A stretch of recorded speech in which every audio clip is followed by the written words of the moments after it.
Welcome to another episode of Warriors Unite, the Untold Stories. And with me today, I have a newly found friend who is not from Jamaica, and we have collaborated on several projects that will be coming up, don't worry. But her name is Jenica Leah. A lot of you would probably know her as my friend Jen, and I'm happy to have her today with me. Hi, Jen. Thanks for having me. You're my newfound bestie, my wine drinker. Twinnies. Twinnies. But I want to start out the conversation by talking about your warrior story. What has your journey been like? It's a long question. It's one of those questions where I think, where do I start or how do I summarize it? My journey it's been a lot, I think, if I'm to say. From a young age, all the way up until even as recent as, me currently being in Jamaica.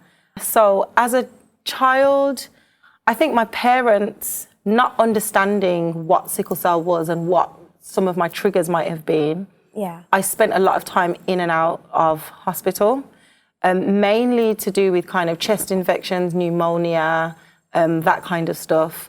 So I was used to being admitted, quite on a regular basis.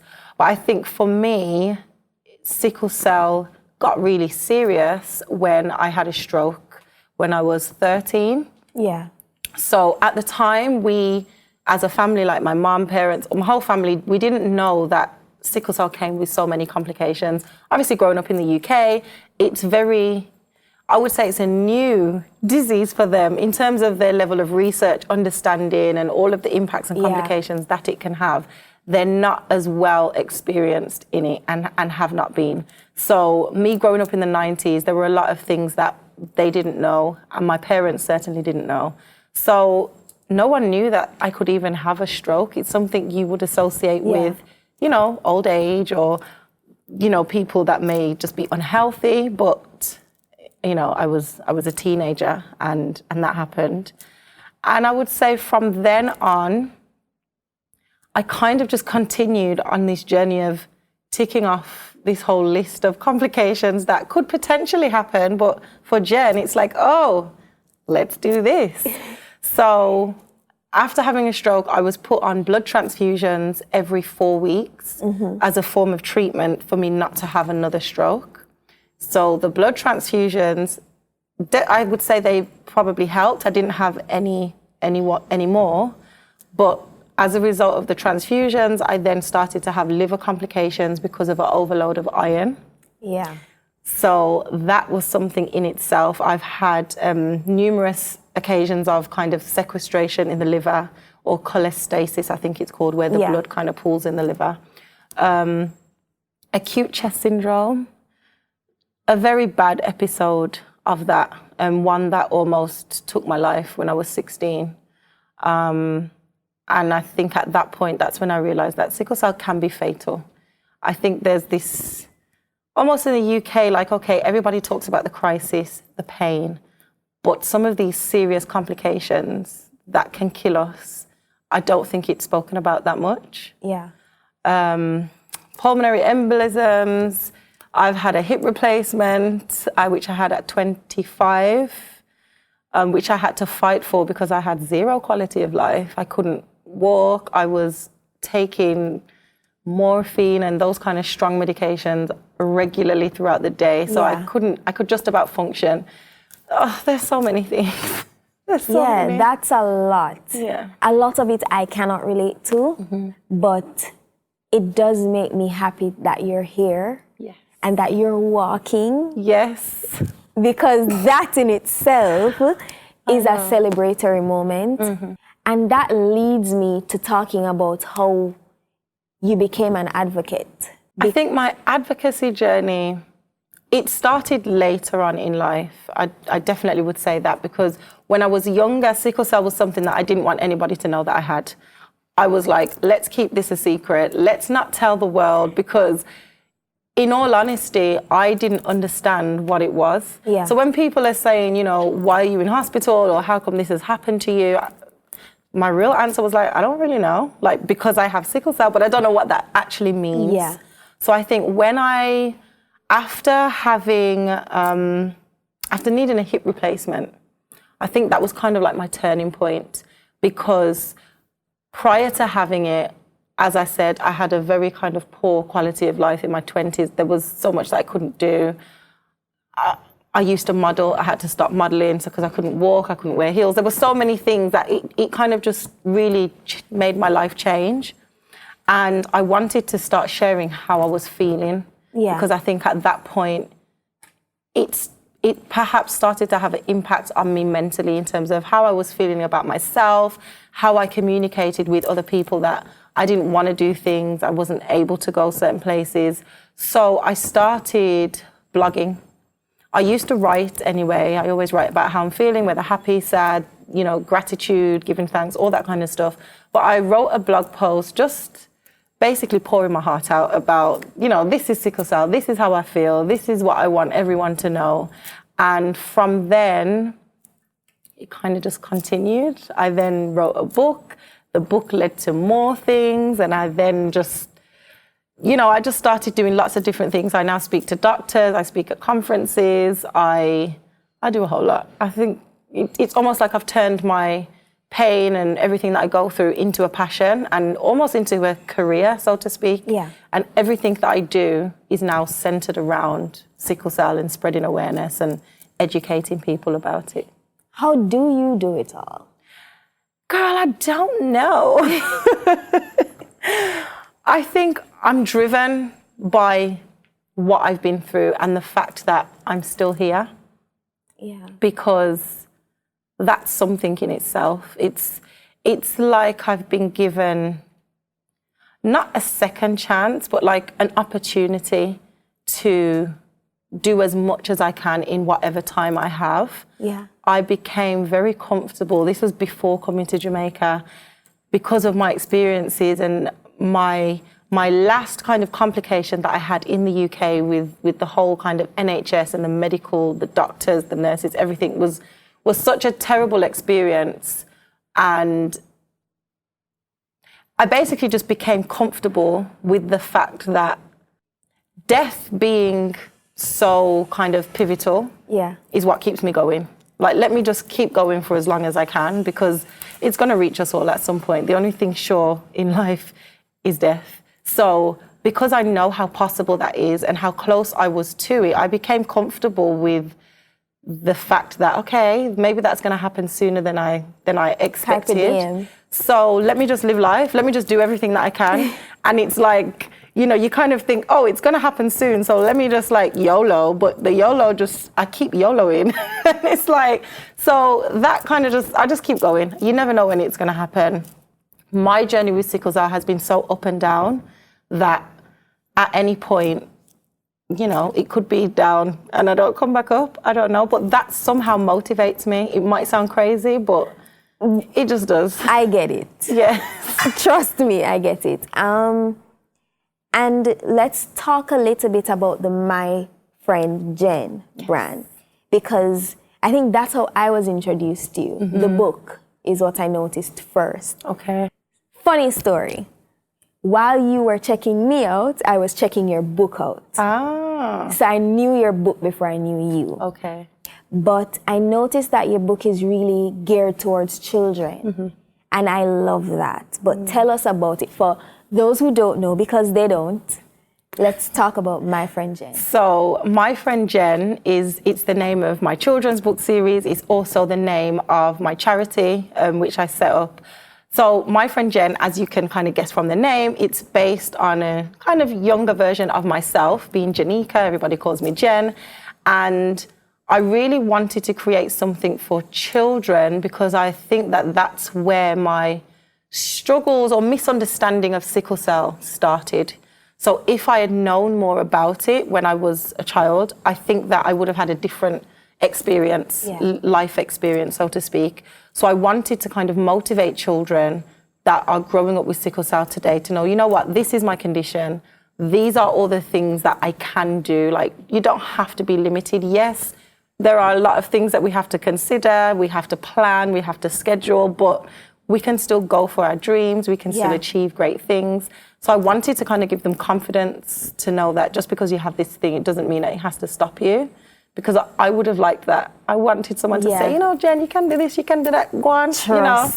So my focus on the younger generation is something that I'm really passionate about, because I don't think that the cycle has to be repeated. So, and I think the brand, like sometimes I speak about my friend Jen like she's someone different, because she just took on a whole life of her own, and you know, the books went everywhere, Caribbean, Americas, you know, and then I'm just me. So, but yeah, it's been a journey. I love that. One of the things that I can appreciate about your advocacy is that you have been to several places. So you have a wide scope of what it's like to have sickle cell in Ghana, sickle cell in Britain, sickle cell in probably Jamaica, because you're getting to know our diaspora. But what has been some of the differences that you've seen? I think one of the things that I would definitely say is different, and this might be just the UK alone versus the rest of the world even, because we have the NHS. So there are a lot of things that are just automatically given to us.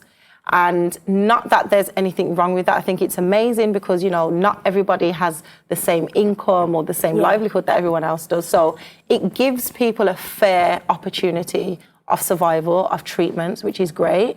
But I also think that it somehow makes us guinea pigs at the same time, because we're given all of these options for treatments. So it's almost like, okay, this is now available, you should have it. Because we want to find out. Of course, they want to find out what's going to happen. Nobody knows what this treatment is going to do in 10, 20, 30, 50 years' time, what the side effects might be, what the impacts might be. But because it's free and it's available, everyone should have it. And that's something that I think when I got to a certain age, I wasn't comfortable with it, because just because something is free doesn't mean you should have it. As well as sickle cell is not one size fits all. Exactly. But so we really, there's a lot of things that I don't agree with, but I think our easy access to certain things is sometimes a hindrance in some of the experiences that other people living with sickle cell have. And the other thing that it's something that I'm also advocating for is about, you know, the need for blood and blood transfusions, but also our easy access to blood, because in the UK, blood transfusions and blood exchanges are now a recommended regular form of treatment for almost everybody. You introduced me to that, actually. Right. So it's now something where it's like, okay, everybody has to be on some form of treatment. There's no, you know, see how you get on. There's a few people that are, you know, holistic and think about food, think about diet, think about, you know, the people, the energies around you. There are not many people that do that. And it's easy access. When I was in Nigeria, I learned that if someone needed a blood transfusion, they had to find people to donate them blood that they were going to use. There's no blood bank, there's no storage, there's no, you know. So just looking at how people all across the world that live with sickle cell have completely different experiences, but somehow there's still something that unites us. I just find it really interesting. It's a community that is a global community, though we can't relate all the time. Right. And I love that about us. You mentioned blood transfusions, and I'd want to go a little bit deeper into that, because for UK, it's a treatment. But if I didn't meet you, I wouldn't even know that was an option. Right. In Jamaica, we only get blood transfusions when we have chest sequestration. Right. It's like it's a form of survival, and I think it's better for a form of survival as opposed to, you know, having it regularly, because I see what the complications can do. Now there's, you know, there's a lack of blood available because there's not enough people, black people in particular, that are donating, because of course the ethnicity of the person, of the donor, is just as important for the person receiving it. So it's like one fix creates a whole nother list of problems. Yeah. But Yeah. is there a middle ground though? Because I believe that, because it did help, you said it helped, 100%. but it did lead to complications. So do we suggest treatment but not so often? Do you get where I'm going? Yes. I think you said, sickle cell is not a one size fits all. So, you know, for me, stopping transfusions was a choice that I made against everybody, but I'm me. Nobody can't tell me about me. Like, that's just my attitude that I have. But it was against everyone and everyone's recommendation, but I'm still here. And that was, 10 years ago? So, you know, I think that even though these treatments are there, maybe it's just down to the individual to think, okay, what's going to work for me? Am I willing to try something different? Am I willing to see if I can manage without? And not everybody has the same mindset. Not everyone even has the same support system. So if this is a form of treatment that's going to keep you well, even if it's for 3 or 4 weeks and you have to do other things because of it, it may be better for some people than it is for others. Yeah, factual. I would consider you a bold person, but what would you say to somebody else who they don't see themselves as being as bold as we are? Because it's easy for us now in this position to talk about advocacy and the different parts of sickle cell. Yeah. We have spoken to many people. But what would you say to somebody else, encouraging them to become a us? At us. I would say do what feels right because, you know, as I said, for many years, I didn't want anyone to know. And then it became something that I felt like everybody needed to know. So do what feels right. Everyone's advocacy journey is going to be different. Mine was writing and I do a lot of speaking. Some people may, you know, they may find advocacy doesn't always have to be about speaking outwardly. It can also be about supporting those in the community. So whether it's you put on workshops for children with sickle cell or whatever your profession is or your skill set is, help other people that live with sickle cell to learn your skill set or your profession. Yeah. I think it's different. And I would say, you know, do what feels right for you. Because for some people, I know a lot of adults that are still have this kind of mindset that they don't want everyone to know. And I appreciate it. I think you have to. Yeah. But yeah, it's we want more though. I feel like there are very few of us who are there's not pushing the agenda. And I think awareness and the education, like the two things that I'm really kind of passionate about, because I do think that if we speak a lot more about not just what we go through, how we live, how we cope, but the complications, the issues, how serious it is, we may get more research, more funding, more opportunities to do more to help the community. So. Yeah, definitely. And I'm right there with you. Yes, girl. It's always a pleasure talking to you, personally and publicly. And so thank you. Thank you for being here. Thank you for coming to Jamaica. I know. I think I'm most excited that you're here and that you're considering staying. Yes.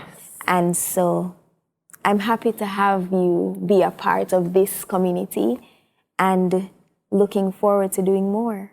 Definitely.